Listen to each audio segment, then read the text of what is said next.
नमस्कार, मैं उपमी प्योर पटना में आपका स्वागत है। आज है 2 जून, दिन मंगलवार। खबरों के ऊपर से पहले डालते हैं एक नजर आज की सुर्खियों पर। पटना के 122 जर्जर स्कूलों की होगी भरी मरम्मत। विश्व पर्यावरण दिवस पर पटना जू में होगा ऑनलाइन चित्रकला प्रतियोगिता। पटना की सड़कों और फुटपाथों पर चलेगा बुलडोजर अभियान। आज से नगर निगम के 6 अंचलों में लगेंगे सहयोग शिविर। ऑरेंज कैप जीतकर वैभव की हुई मोटी कमाई। तो चलिए बढ़ते अब तक की 25 बड़ी खबरों की ओर विस्तार से। विश्व पर्यावरण दिवस पर पटना जू में होगा ऑनलाइन चित्रकला प्रतियोगिता। विश्व पर्यावरण दिवस के अवसर पर 5 जून को पटना जू विशेष कार्यक्रम आयोजित करेगा। इस वर्ष की थीम प्रकृति से प्रेरित जलवायु के लिए हमारे भविष्य के लिए रखी गई है। पर्यावरण संरक्षण के प्रति जागरूकता बढ़ाने और युवाओं की रचनात्मक प्रतिभा को प्रोत्साहित करने के लिए ऑनलाइन चित्रकला एवं पोस्टर प्रतियोगिता आयोजित की जा रही है। प्रतिभागी पर्यावरण संरक्षण, जैव विविधता, जलवायु परिवर्तन, प्राकृतिक संसाधनों के संरक्षण और प्रकृति के साथ सह अस्तित्व जैसे विषयों पर अपनी कलाकृतियां भेज सकते हैं। गर्मी की छुट्टियों को देखते हुए प्रतियोगिता ऑनलाइन होगी। प्रविष्टियां 3 जून रात्रि 11 बजे तक वेबसाइट या ईमेल के माध्यम से भेजी जा सकती है। पटना में 13 और 14 जून को सजेगा भव्य मैंगो फेस्टिवल। पटना में बिहार नर्सरी मैन एसोसिएशन की ओर से 13 और 14 जून को आशियाना दीघा रोड पर 2 दिवसीय मैंगो फेस्टिवल आयोजित होगा। इस महोत्सव में देश भर के 100 से अधिक दुर्लभ और प्रीमियम आमों की किस्में प्रदर्शन की जाएगी। कार्यक्रम का मुख्य आकर्षण taste the best mango of India रहेगा, जिसमें विभिन्न राज्यों के श्रेष्ठ आम प्रदर्शित होंगे। आंगूतों को मियाजी, रेड आइवरी, कस्तूरी, नामडॉक, माई पर्पल, गुलाब खास, अल्फांसो, चौसा, दशहरी, हिमसागर, अम्रपाली समेत कई खास किस्मों को देखने और उनके बारे में जानने का अवसर मिलेगा। पटना के 122 जर्जर स्कूलों की होगी बड़ी मरम्मत। पटना जिले के 122 जर्जर प्राथमिक और मध्य विद्यालयों की मरम्मत के लिए शिक्षा विभाग ने 8 करोड़ रुपए जारी किए हैं।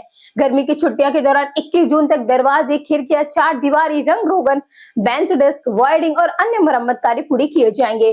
जिन स्कूलों में बोरिंग, चापाकल या शौचालय की व्यवस्था खराब है, उन्हें भी दुरुस्त किए जाएंगे। कई पुराने स्कूलों में छत टपकने और दीवारों में सीलन की समस्या है, जिससे बच्चों का परेशानी होती है। निर्माण इंजीनियरिंग विभाग को मरम्मत की जिम्मेदारी दी गई है। दूसरे चरण में अन्य स्कूलों में भी सुधार कार्य जारी कराए जाएंगे। पटना जिला प्रशासन ने 1 से 30 जून तक सड़कों और फुटपाथों को अतिक्रमण मुक्त बनाने के लिए विशेष अभियान शुरू किया है।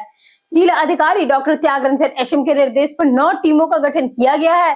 यह अभियान पटना नगर निगम के 6 अंचलों के साथ खगौल, फुलवारिया शरीफ और दानापुर क्षेत्रों में भी चलेगा।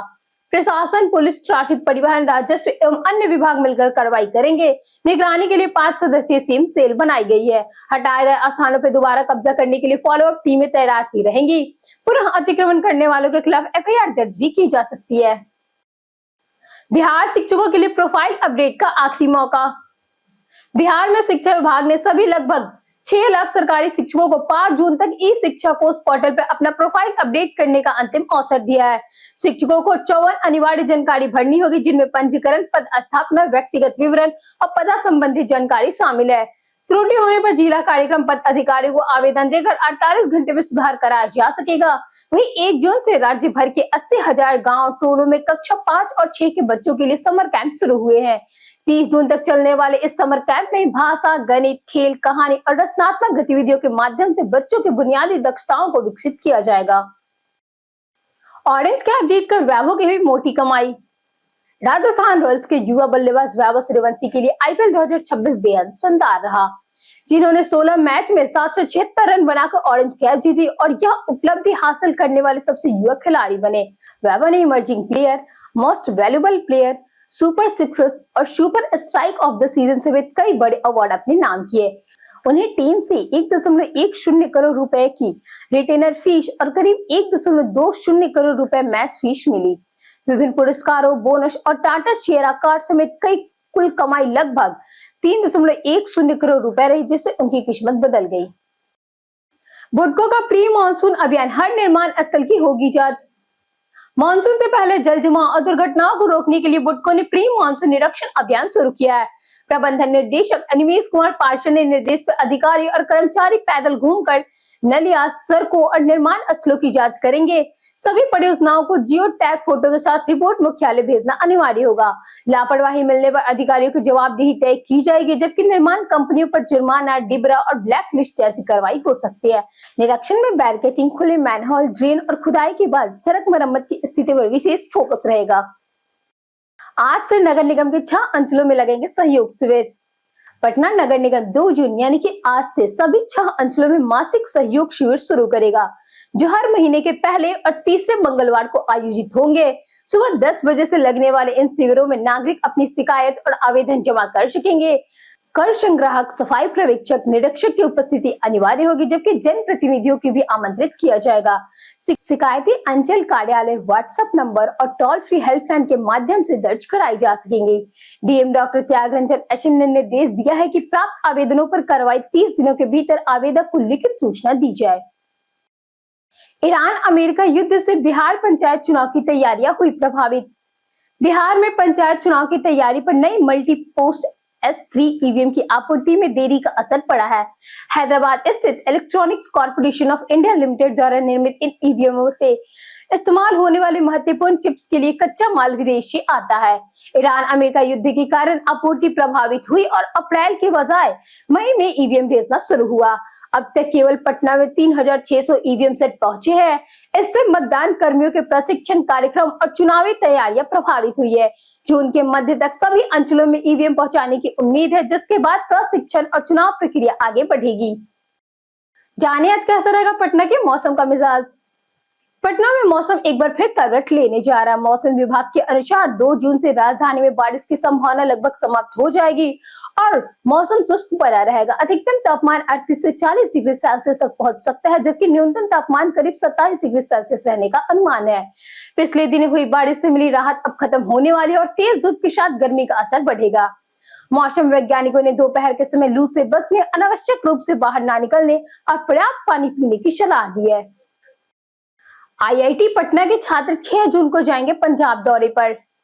भारत सरकार के शिक्षा मंत्रालय को एक भारत श्रेष्ठ भारत कार्यक्रम के तहत आईआईटी पटना के छात्र बिहार के युवा 6 जून से 7 दिवसीय पंजाब यात्रा पर जाएंगे।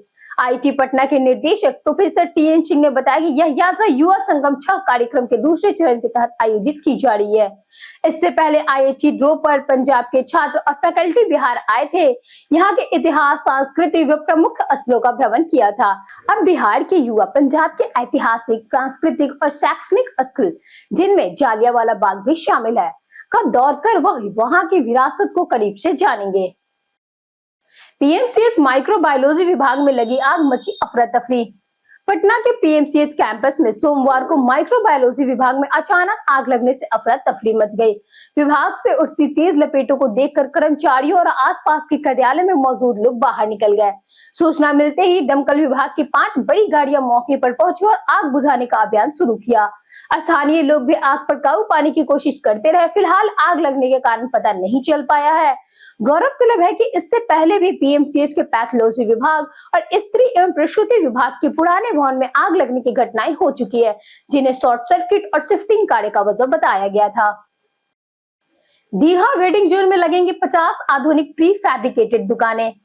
पटना में जेपी गंगा पथ पर प्रस्तावित 50 प्री फैब्रिकेटेड दुकानों को अब दीघा गोलंबर के पास बन रहे वेडिंग जोन में स्थापित किया जाएगा। गंगा किनारे की सुंदरता बनाए रखने, सड़क को अतिक्रमण मुक्त बनाए रखने और एम्बुलेंस को जाम से बचाने के लिए यह फैसला लिया गया है। 1.93 एकड़ में विकसित हो रहे वेडिंग जोन में 250 दुकानदारों को शिफ्ट किया जाएगा। यहाँ पार्किंग, शौचालय, पेयजल, high mast light, selfie point, kids zone, MP theatre और एंटरटेनमेंट जोन जैसी सुविधाएं होंगी। अब तक 38 दुकानों का स्ट्रक्चर तैयार हो चुका है, जबकि बाकी दुकानों के अभी काम जारी है। बिहार में छुट्टी के दौरान भी ड्यूटी करेंगे शिक्षक।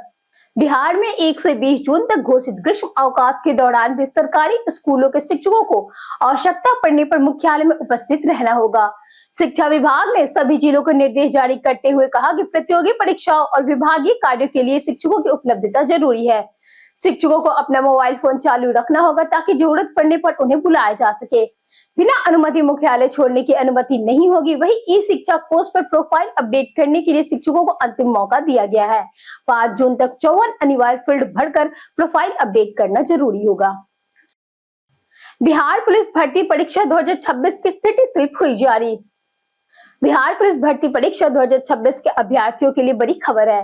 केंद्रीय चयन पार्षद एग्जाम सिटी इंटीमेशन स्लिप जारी कर दी है, जिससे उम्मीदवार अपने परीक्षा शहर की जानकारी प्राप्त कर सकते हैं। यह भर्ती परीक्षा बिहार के 38 जिलों में आयोजित होगी और इसके माध्यम से 4236 पदों पर नियुक्तियां जाएगी, जिनमें प्रोहिबिशन कांस्टेबल, जेल वार्डर और मोबाइल स्क्वाड कांस्टेबल शामिल है। लिखित परीक्षा 14 और 17 जून 2026 को 2 पालियों में होगी। 14 जून की परीक्षा का एडमिट कार्ड 8 जून तथा 17 जून की परीक्षा का एडमिट कार्ड 11 जून को जारी होगा। अभ्यर्थी को समय पर एडमिट कार्ड डाउनलोड करने की सलाह दी गई है। दीदारगंज घाट पर गंगा स्नान के दौरान किशोर की हुई मौत। पटना सिटी के दीदारगंज घाट पर गंगा स्नान के दौरान 3 किशोर डूबने लगे, जिसमें अफरा तफरी मच गई। मौके पर मौजूद नगर निगम सुपरवाइजर अनिल कुमार ने साहस दिखाते हुए 2 किशोर आर्यन कुमार और कृष्णा कुमार को सुरक्षित बाहर निकाला। हालांकि 12 वर्षीय आयुष कुमार गहरे पानी में डूब गया और उसकी मौत हो गई। स्थानीय मछुआरों की मदद से जाल डालकर उसका शव निकाला गया। सूचना पर एनडीआरएफ की टीम और पुलिस मौके पर पहुंची। शव को पोस्टमार्टम के लिए भेज दिया गया। तीनों किशोर अपने परिजनों के साथ गंगा स्नान करने घाट पर आए थे। पटना के नेहरू नगर में कचरे से बढ़ी लोगों की परेशानी। पटना के नेहरू नगर वार्ड संख्या 22C में आपसी विवाद के कारण सड़क पर कचरे का ढेर लग जाने से स्थानीय लोग बदबू और गंदगी से परेशानी रहे। ग्रीन हेरिटेज अपार्टमेंट के सामने जाम कचरे को लेकर लोगों ने आरोप लगाया कि पार्किंग विवाद के बाद यह वार्ड पार्षद की बेटी जानबूझकर कचरा डंप कराया। नगर निगम की टीम कचरा हटाने पहुंची, लेकिन कुछ लोगों ने विरोध कर कार्रवाई रोक दी। बाद में स्थानीय जनप्रतिनिधियों के हस्तक्षेप से कचरा हटाया गया। वार्ड पार्षद अनीता देवी ने स्वीकार किया कि उनके पुत्र ने कचरा फेंकवाया था। प्रशासन ने मामले के अस्थायी समाधान की बात कही है। पटना में बढ़ती गर्मी से गहराया जल संकट। पटना में भीषण गर्मी के कारण जलस्तर करीब 5 फुट नीचे चला गया है, जिससे शहर की जल आपूर्ति व्यवस्था पर दबाव बढ़ गया है। वर्तमान में 186 ट्यूबवेल के जरिए 1.15 लाख से अधिक परिवारों को पानी उपलब्ध कराया जा रहा है। बढ़ती मांग को देखते हुए 39 नए हाई यील्ड ट्यूबवेल शुरू किए हैं और 38 नई बोरिंग की प्रक्रिया चल रही है। लोहानीपुर, राजेंद्र नगर, गर्दनीबाग, गांधी मैदान समेत कई इलाके पूरी तरह ट्यूबवेल पर निर्भर है। पुराने ट्यूबवेल की क्षमता घटने और पानी की बर्बादी से समस्या और बढ़ रही है, जिसके समाधान के लिए नई योजनाओं पर काम जारी है। पटना बोरिंग रोड पर दिन दहाड़े महिला से हुई चैन स्नैचिंग।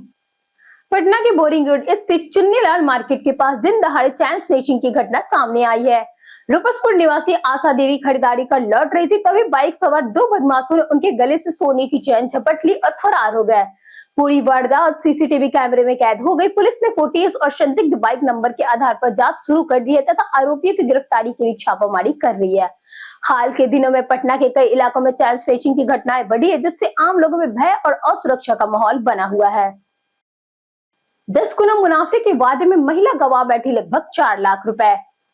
फुलवड़िया शरीफ के पकौली गांव की सोनम कुमारी ने अपनी मौसा, मौसी और उनके सहयोगी पर 4.75 लाख रुपए की ठगी का आरोप लगाते हुए मामला दर्ज कराया। आरोप है कि वर्ष 2012 में आरोपियों ने एक कंपनी में निवेश कर 13 साल 5 महीने में पैसा 10 गुना बढ़ाने का झांसा दिया। सोनम ने 2 किस्तों में कुल 4.75 लाख रुपए जमा किए, जिसके बदले उन्हें सर्टिफिकेट और स्टाम्प पेपर पर गारंटी दी गई थी। मैच्योरिटी पूरी होने पर पैसा मांगने पर आरोपियों ने कंपनी बंद होने की बात कहकर भुगतान से इनकार कर दिया। पुलिस ने मामला दर्ज कर जांच शुरू कर दी है। पाटलिपुत्र यूनिवर्सिटी ने किया प्राचार्यों का बड़ा तबादला। पाटलिपुत्र यूनिवर्सिटियों ने 7 सरकारी कॉलेजों के प्राचार्य का तबादला किया, जिसमें प्रोफेसर रत्ना अमृत को पटना के प्रतिष्ठित एन कॉलेज का नया प्राचार्य नियुक्त किया है। प्रोफेसर रत्ना अमृत बिहार के मुख्य सचिव प्रत्यय अमृत की पत्नी है और इससे पहले बीएड कॉलेज की प्राचार्य थी। एन कॉलेज में वह पहले लंबे समय तक अध्यापन भी कर चुकी है। दिल्ली यूनिवर्सिटी के हिंदू कॉलेज से शिक्षित प्रोफेसर रत्ना अमृत को उनके अनुशासित नेतृत्व और शैक्षणिक योगदान के लिए जाना जाता है।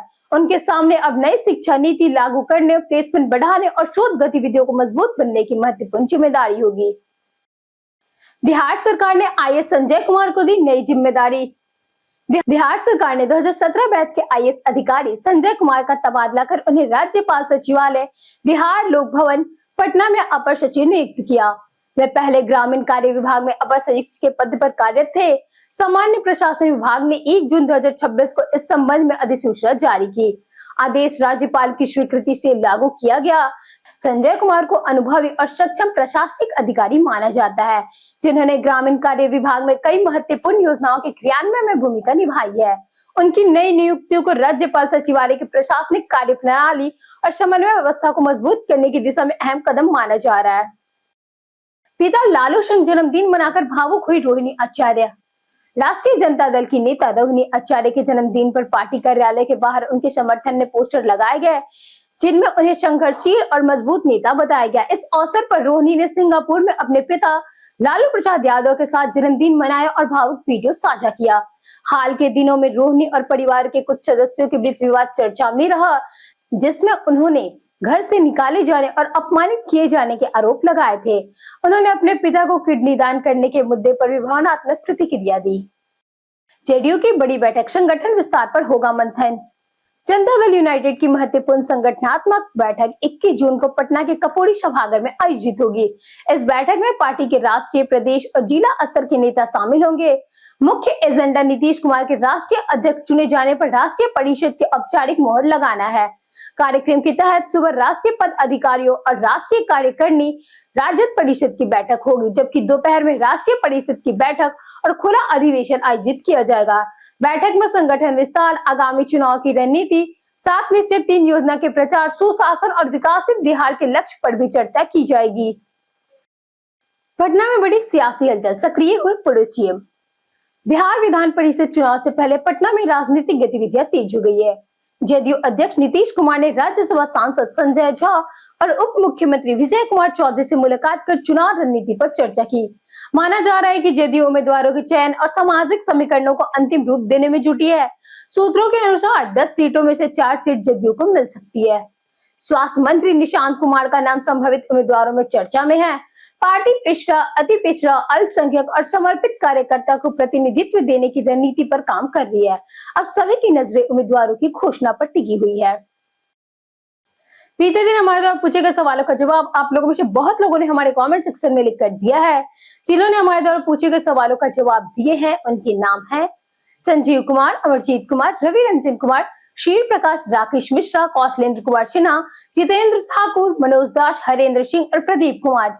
इसी के साथ बढ़ते हैं आज के सवाल की ओर। आज का सवाल है, क्या आपको लगता है कि बिहार की शिक्षा व्यवस्था पहले से ज्यादा बेहतर हुई है? आप अपना जवाब हमें हमारे कमेंट सेक्शन में लिखकर जरूर बताएं। आज के लिए इतना ही। बिहार के तमाम खबरों के साथ बने रहने के लिए देखते रहिए प्योर पटना, और साथ ही अगर आप यूट्यूब चैनल पे देख रहे हैं तो चैनल को सब्सक्राइब करें, और अगर आप फेसबुक पेज पे देख रहे हैं तो लाइक और फॉलो जरूर करें।